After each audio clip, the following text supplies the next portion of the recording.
नमस्कार दोस्तों। आज हम बात करेंगे 24 मार्च के कुछ करंट अफेयर्स के टॉपिक्स के बारे में। तो पहला टॉपिक है सारस क्रेन के बारे में। इसका पहला जो डाटा क्या है कि उत्तर प्रदेश का ये राजकीय पक्षी है। इसको बचाकर रायबरेली का समसपुर पक्षी विहार है उसमें छोड़ा गया। पक्षी को अभ्यारण्य में ले जाने के एक दिन बाद ये दावा किया गया कि पक्षी लापता हो गया। सारस क्रेन का वैज्ञानिक नाम क्या है? Gross antigone. ये दुनिया का सबसे बड़ा उड़ने वाला पक्षी है जिसकी लंबाई 152 से 56 मीटर है और पंखों का फैलाव है 240 सेंटीमीटर। सारस क्रेन मुख्य रूप से लाल सिर और इसकी ऊपरी गर्दन भूरे रंग की होती है, साथ ही हल्के लाल पैर होते हैं। ये जीवन भर एक ही साथी के साथ रहता है। उसका प्रजनन काल मानसून के मौसम में भारी बारिश के दौरान होता है। वन्य जीव संरक्षण अधिनियम याद कर लीजिए 1972 का होता है। ये इसकी अनुसूची 4 में सूचीबद्ध है और IUCN की रेड लिस्ट होती है। ये भी एक और फैक्ट है यहाँ पे। इसमें ये सुभेद्य में है। यह मुख्य रूप से भारत में, दक्षिण पूर्व एशिया और ऑस्ट्रेलिया में पाया जाता है। ये है इसका फोटो। फिर राम मनोहर लोहिया का कल जन्म दिवस था, तो उनकी जयंती पर श्रद्धांजलि अर्पित की थी प्रधानमंत्री जी ने। तो इनका जन्म हुआ था 23 मार्च 1910 को 12 और मृत्यु हुई थी 12 अक्टूबर 1967 को। 23 मार्च को ही भगत सिंह, सुखदेव और राजगुरु को फांसी भी हुई थी। तो राम मनोहर लोहिया समाजवादी राजनीति के और भारतीय स्वतंत्रता आंदोलन में प्रमुख व्यक्ति थे।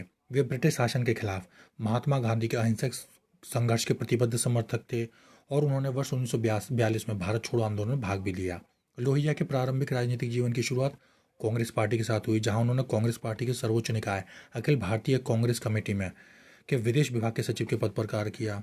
फिर 1963 में लोहिया फर्रुखाबाद के लोकसभा निर्वाचन क्षेत्र में उपचुनाव के बाद लोकसभा के सदस्य बन गए। वे कन्नौज यानी लोकसभा निर्वाचन क्षेत्र था 1967 से लोकसभा चुनाव में विजयी भी हुए, लेकिन कुछ महीने बाद ही उनका देहांत हो गया। और समाजवादी पार्टी जो है अखिलेश यादव जी की, वो इन्हीं के सिद्धांतों पर आधारित है। ये इनकी फोटो है। आरक्षण में लिंगायतों और वोक्कालिका की क्या हिस्सेदारी है? तो कर्नाटक उच्च न्यायालय ने राज्य में जो प्रभावशाली हैं 2 वर्ग, लिंगायत और वोक्कालिका जातियों के लिए OBC में आरक्षण में नए उपसमूह बनाने के राज्य सरकार के आदेश पर जो रोक लगी थी वो हटा दी है।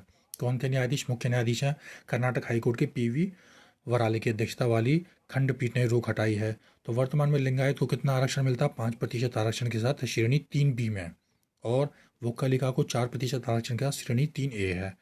पंचमसाली जो कि एक लिंगायतों के भीतर ही सबसे बड़ा उपसंप्रदाय है, सरकारी नौकरियों और शैक्षिक संस्थानों में 15% कोटा का लाभ उठाने के लिए OBC 2A श्रेणी के तहत उन्हें शामिल करने की मांग कर रहा है पंचमसाली समुदाय।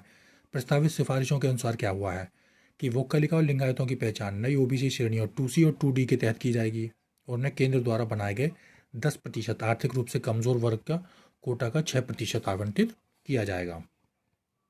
फिर जो अभ्यास है कोंकण 2023, तो ये किन किन के बीच होता है? भारतीय नौसेना और ब्रिटिश की रॉयल नेवी के बीच, लेकिन ये वार्षिक द्विपक्षीय समुद्री अभ्यास है।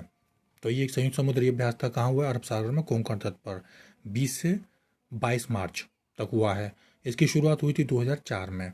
इसमें तैयारी तत्परता का प्रदर्शन किया जाता है, अंतर संचालनीयता में वृद्धि और संयुक्त ऑपरेशन आयोजित किए जाते हैं। इनमें भाग लेने वाले जहाज़ों में INS त्रिशूल है, HMS लैंकेस्टर रॉयल नेवी और टाइप 23 गाइडेड मिसाइल फ्रिगेट शामिल हैं। इस अभ्यास में समुद्री अभियानों में वायु, सतह और सभी डोमेन शामिल होते हैं। इसमें सतह से उड़ान भरने वाले योग्य लक्ष्य किलर टोमेटो, हेलीकॉप्टर संचालन, वायु रोधी और पनडुब्बी रोधी युद्ध अभ्यास सभी तरीके से किए जाते हैं। भारत और UK के बीच अन्य सैन्य अभ्यासों में कोंकण शक्ति 2021 है। पहली बार तीनों सेनाओं का संयुक्त अभ्यास है। ये इंद्रधनुष अभ्यास है संयुक्त वायुसेना अभ्यास का। अभ्यास अजय वॉरियर है भारत और ब्रिटेन के सैनिकों के बीच में संयुक्त अभ्यास। फिर विश्व क्षय रोग दिवस है। ये 24 मार्च को मनाया जाता है क्योंकि इसके बारे में जागरूकता फैलाने के लिए और लोगों को इसका निराकरण करने के लिए सबसे अच्छे तरीके को अपनाने के उपलक्ष्य में। भारत का लक्ष्य क्या है कि वर्ष 2025 तक देश को क्षय रोग से मुक्त करना है। इसके लिए उन्मूलन के लिए वैश्विक वर्ष लक्ष्य जो है 2030 का है, जो SDG में है। वर्ष 2023 के लिए यानी इस साल के लिए थीम क्या है? हाँ, हम क्षय रोग का उन्मूलन कर सकते हैं। इस दिवस का महत्व क्या है कि 1882 में इसी दिन रॉबर्ट कोच को क्षय रोग के जो कारक था माइकोबैक्टीरियम ट्यूबरकुलोसिस की खोज की घोषणा की थी उन्होंने।